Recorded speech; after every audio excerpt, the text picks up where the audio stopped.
pantai pasir di desa nelayan. Tiba-tiba orang menemukan mayat raksasa dengan ketinggian 200 meter. Semua orang bergegas untuk bertemu mayat itu. Seorang ilmuwan bernama Stephen juga datang dan merekam semuanya. Raksasa ini memiliki bentuk hidung dan mulut klasik, menunjukkan bahwa dia adalah orang yang agak pendiam dan rendah hati. Beberapa ikan sedang berenang di genangan air yang di telapak tangannya. Mereka tidak tahu dari mana dia berasal. Tapi kemunculan ini mengejutkan. Seseorang berjalan di atas tubuh raksasa. Lalu semakin banyak orang juga mendekati mayat itu. Mereka memanjat untuk belajar, bermain, bahkan berkelahi, berlatih menari. Stephen mengerutkan kening. Duduk di sisi yang jauh dan amati. Masa lalu. Munculnya mayat raksasa bukan sesuatu yang aneh lagi. 3 hari kemudian, kecuali beberapa bayi. Tempat ini kurang bising. Sebagai gantinya, ada beberapa orang yang mencari cara untuk membelah mayat ini untuk memindahkannya. Di malam hari, Stephen mendekati mayat itu lagi. Wajah mayat secara bertahap kehilangan kemudaannya. Tampak sebagai tubuhnya mulai membusuk. Genangan air di tangannya dulu juga sudah mengering. Lengan kiri raksasa itu terputus. Bola mata penuh dengan puntung rokok dan sampah. Dia seperti kapal yang telah ditinggalkan dan terdampar di pantai. Tidak bisa kembali seperti dulu. Selanjutnya adalah Doodle. Dengan ekstremitas terus diamputasi. Sampai tidak bisa menemukannya lagi. Beberapa bulan kemudian, orang-orang secara bertahap melupakan mayat raksasa itu.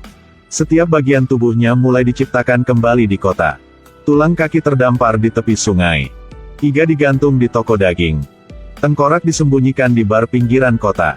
Mungkin semua orang sudah pernah pergi ke pantai untuk melihat raksasa. Maka mereka masih merindukannya. Tapi dalam ingatan mereka, dia juga hanya hewan laut raksasa.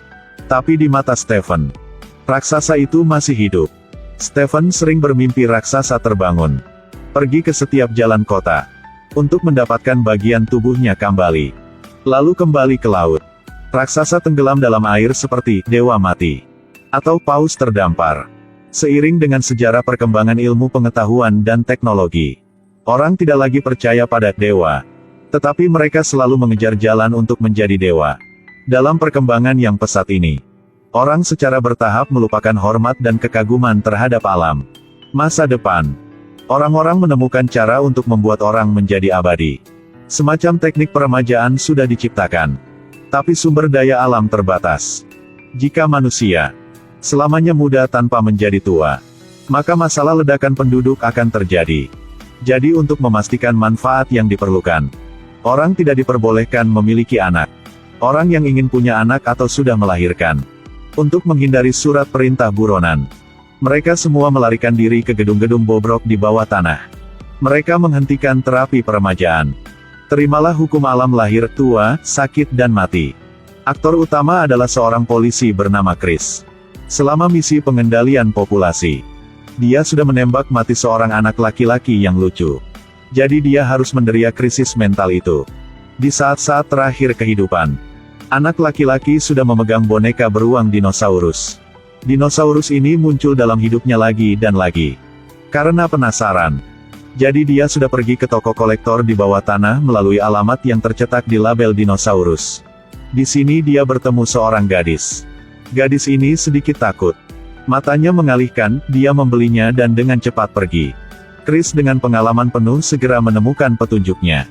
Harus mengikuti gadis itu ke rumah bobrok. Di sini, Chris melihat gadis itu memiliki seorang bayi.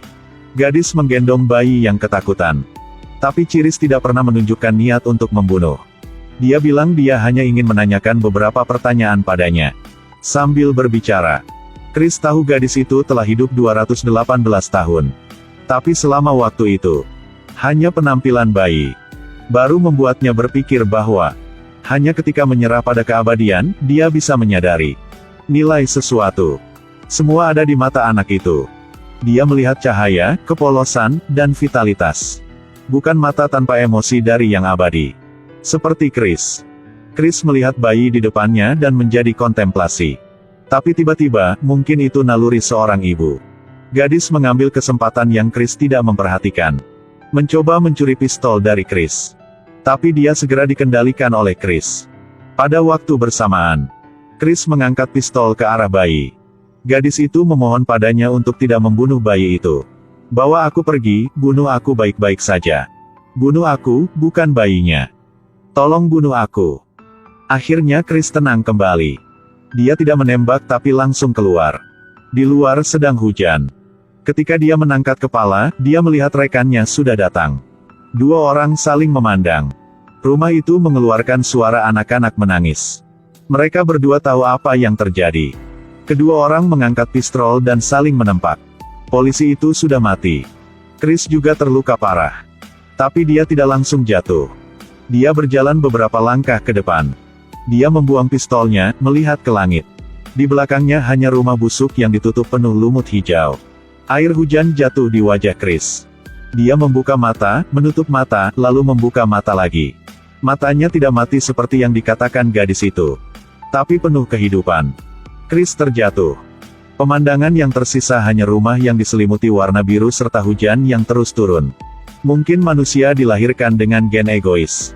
Tapi, moralitaslah yang membuat kita berbeda daripada binatang buas.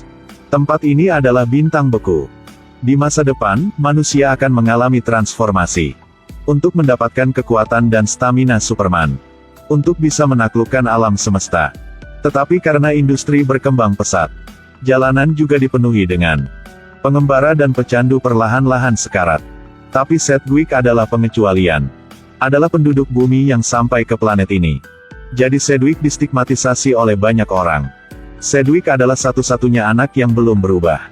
Dan saudara laki-laki Sedgwick, Affleck, baru saja terlahir dan telah mengalami transformasi.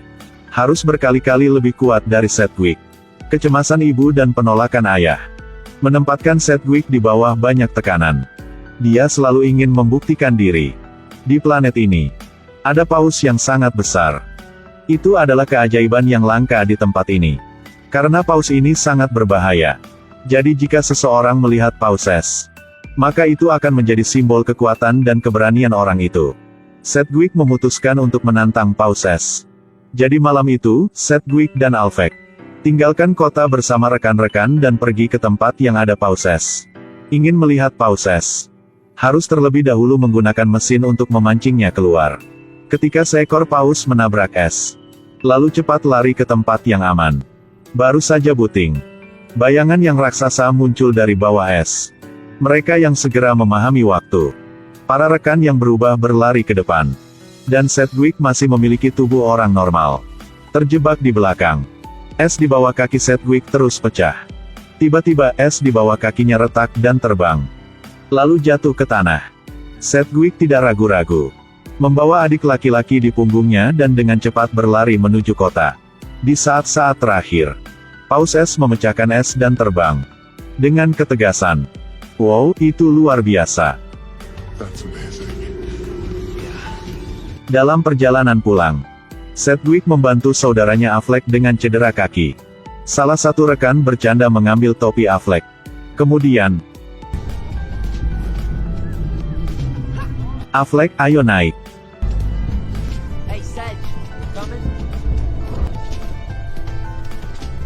Oke, ayo pergi.